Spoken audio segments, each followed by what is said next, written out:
Hey y'all, it's Maya Loren, and today we are going to be answering all of your juicy Harvard questions that you guys asked on my Instagram. Okay, so the next question is, what is the workload like? What does our sleep schedule look like? Who wants to take this one? I feel like the pre-med should start first. Yes.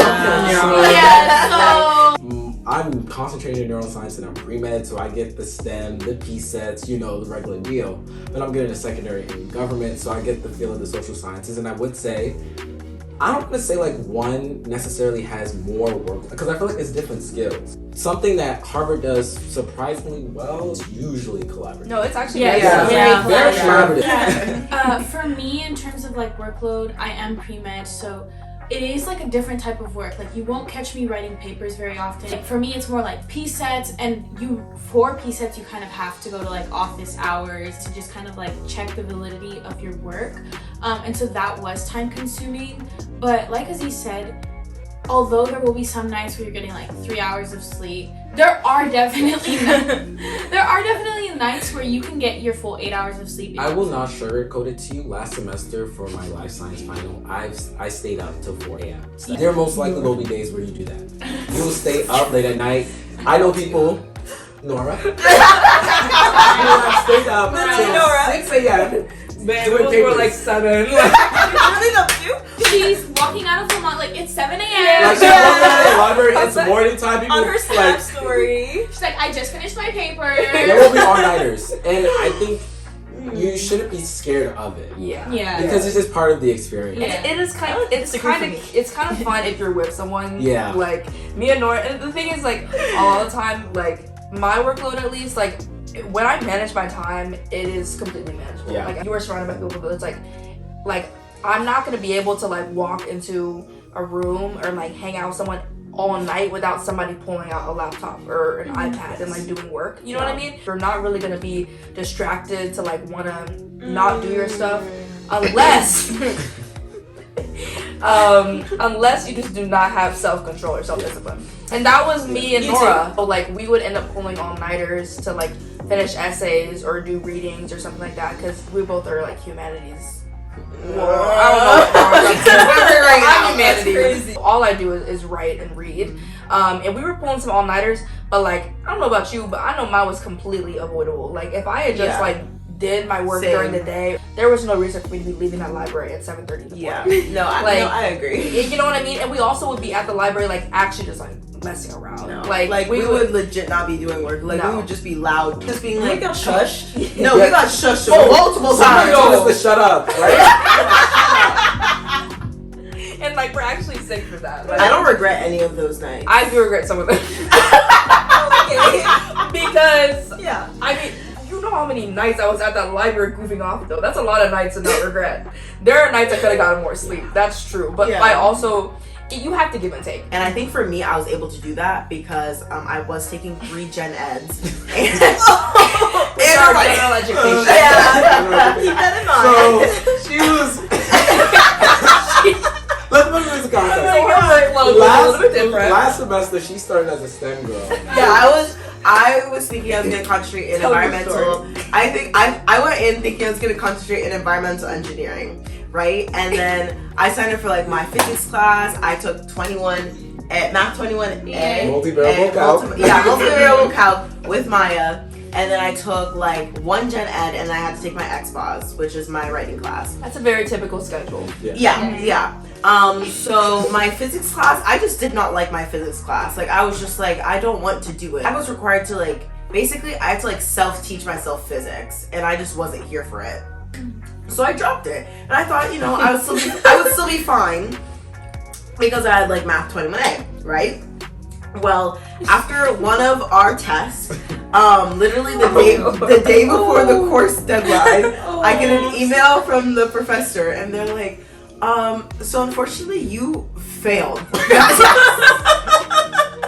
my god! And I remember getting that. They're like, you're gonna have to completely retake that test. But based on your performance on that test, I don't even think you would pass the retake of the test. And they literally were like, we do not recommend this math class for you. And they're like, but we're emailing you just so you know that like you can drop this class and take another In like class. 24 hours. And Literally in 24 hours. And literally, like, I thought about it for a little bit. I was like, maybe I should keep going. No, the professor was like, you may think that this is all fun. But and again. games." But I thought about it for like 5-10 minutes. Maybe, you know, I should just work through it, get some like extra help on it. But the thing is, before she emailed me, I was already getting all the help I could need. Maya was helping me. I went to every office hour. I went to MQC, which is like the math Question center, yeah. question center. Like, I literally did everything in my power to do well in this class, and I still failed that test. So Failed it so bad. The professor had to email you. No, that's She actually said drop it now. That's Please drop it. No, but these STEM classes, they will do that. Like LS1A, there were so many heads getting emails like, you terrible. They would literally send you to like another part of campus to like get extra teaching. They were like, we are Really? instilling you in, Yeah, like, dang. we're putting you into this special office hours. Like, remedial help. yeah. So I dropped the math class, and I went into like this deep, we'll call it like thinking, like reflection. We'll call it like a deep reflection. Not beginning of October. I feel like these are all the signs for me not to be an engineering major, and I was already like considering other careers. So because I like dropped those classes so late, like we were like a month in, right? Yeah. Midterm My season. only option, That's why it was a midterm. my only option was just to enroll in Gen Ed and keep my XPOS class. So Bringing it back to the workload. bring it back to the workload. It was definitely less than other people. So my workload was definitely less. I could have like literally had 8 hours of sleep every single night, but because like I had less work in my head, I was like, oh, because I have less work, I can kiki, I can, you know, talk with my friends until an absurd hour. But then once, you know, they left, I still had the work I need to finish, so it caused for me to stay up a little bit later than I thought. 7:30 a.m. to be. Yeah. But we're good now. No, yeah. We're good now. Yeah, we're much better. I'm Yeah. not taking any Gen Eds. You know. Yeah. No, I'm not taking any Gen Eds. I haven't dropped any of my classes. I Yeah. have all my classes. Yeah. They yeah. doubted us, but me and Nora have been on our like scholar. Era, scholar era. They're doing it. Yeah. That's crazy. But no, so I'm a Gov concentrator, so a lot of what I do is reading. Like, it's a lot of dense reading. Like, right now I'm taking a class about comparative politics in Latin America, and I swear it's like theory right now. That's a lot of what I spend my time doing. And in terms of workload and like sleep, I feel like I definitely tried to do all of my readings in advance, so I wasn't reading them at the last minute and staying up until like 3 o'clock in the morning trying to finish it and trying to understand it. So I think that was definitely my main strategy in terms of just tackling everything and being able to, you know, get as many hours of sleep as possible and just things like that, right? So I would always just try to stay on top of it, stay ahead of it, make a checklist, do it, and, you know, try my best. But I think like towards the end, like November-ish, I started going outside. Then it was a little difficult, you know? I started seeing you two a lot more. Staying up with them a lot We are not good longer. influences. No, we are not. They actually, though, y'all had me like down bad in Yeah. November. By the end of the semester, people actually would see us walk into a room and be like, no, y'all need to leave. No, they would literally avoid us. Yeah. Yeah. No, no matter what, emphasize sleep. Yeah. Please. Because first semester, my time management, I'm gonna be real, it was terrible. Like, the way I was missing sending meetings, like. You would act. Okay. Oh, Never you would forget act. that. You in economics. Okay, one thing though, I got down with sleep. Like, I would always get sleep. I would miss a class, I would miss a lecture, but let me tell you, I would have gotten that sleep. Honestly, yeah, passing out 12 o'clock in the afternoon, it happens sometimes. Yeah. No, it Yeah. does. Those naps will They happen. hit. Sometimes you just go back to your dorm like, okay, let me get a bottle of water. I'm knocked out for 2 And then you're just knocked, yeah. Like, I literally know. a couple of days ago, I was knocked out for 4 hours, and my friends were like, is he okay? Yeah. So, what is one thing that y'all don't like about Harvard? I think I'm gonna start with this one because something that I noticed is that like we all work so hard to get here in terms of like everything that we've done throughout our lives, but then even when you get here and you're searching for like opportunities within campus, the selection is very small. So it's like you have to go out of your way to find opportunities, and even among that you are like pitted against the other students who literally got into Harvard for a specific reason. So you kind of like feel small in comparison to these people. You have no idea if you're worthy of a Harvard club or something, and the comping process is something that you basically have to go through multiple steps to even become a part of a club. So that's the one thing that I don't like. I just wish that opportunities were more admitting of like students who want to be a part of it. I will say, like, adding on to the comping aspect of what Maya just said, it's just that, like, comping in some cases literally pits you against your friends, your peers, your classmates. As you see. Yeah, and it's very ridiculous in that sense, just because you actually see people, like, fighting their way to get into a certain club or a certain organization and just fighting against other people for it. So I think that type of competition that Harvard kind of inherently breeds is very problematic. The mental health services here are really bad. Yes, the counseling mental health services. CAMS. Yeah, that's what we call it. So many acronyms. So the CAMS is like heavily understaffed, and like literally if you go look for like an appointment for like a therapist, it'll be like you have to plan for it like months ahead. I wasn't like aware of that. So in September, when I tried to like find an appointment, it literally told me the soonest I could get like go into CAMS was November. I will also say that a big thing about Harvard that I don't like, that they kind of try to funnel you into certain careers. I think we've like all noticed that a lot. That's what I was about to say. That they try to funnel you into things like consulting. Well, actually, no, heavy on consulting. Yeah. That's like the biggest thing they try to put you into, which is very annoying when you know that's not what you want to do, when you want to explore other things, but then they don't like give that to you. They don't show you the different pathways or opportunities that other careers necessarily have, which is a little bit annoying. I don't like Harvard as an institution.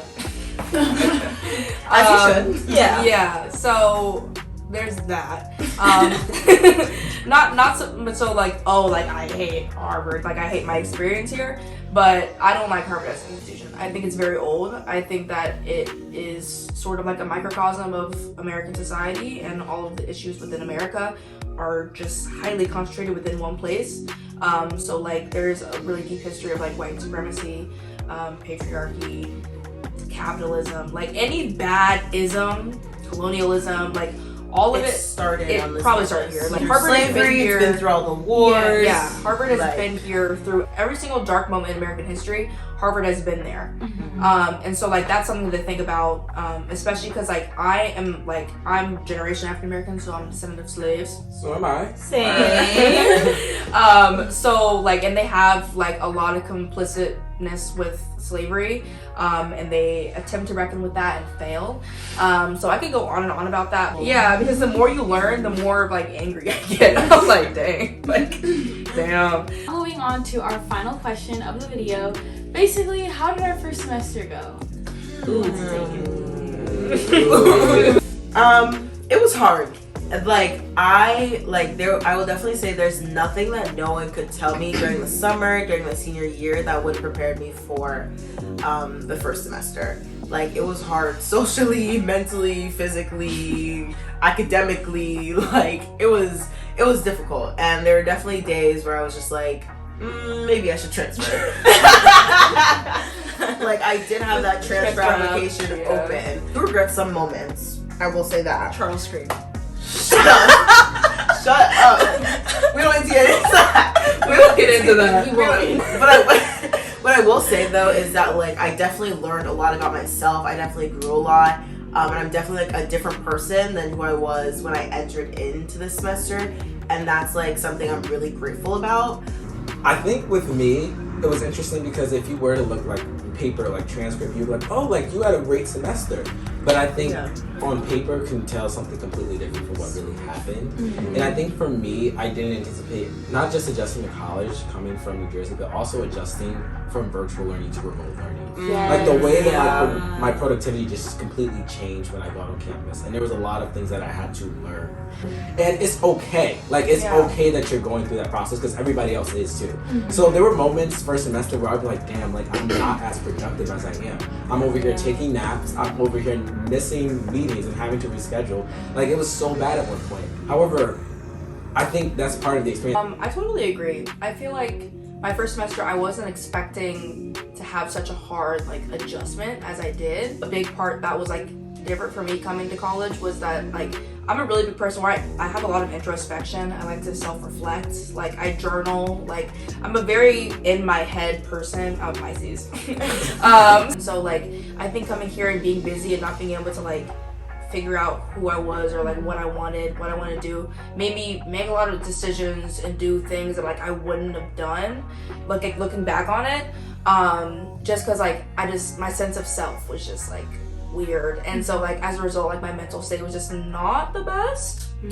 But like I also agree with Nora in that like while I would do things differently, I don't regret the learning that I got from those situations. And like I feel like especially after winter break, but like that was a lot of time for me to like actually get to reflect about my semester and like try to like get to know myself and feel more centered in that. I feel like I tried on so many different hats last semester. Like maybe I'm this person, maybe I'm this person. Like, and I would sit there, and by the end of it, I was like, who is this person? Like I just like didn't really recognize like what I was trying to be.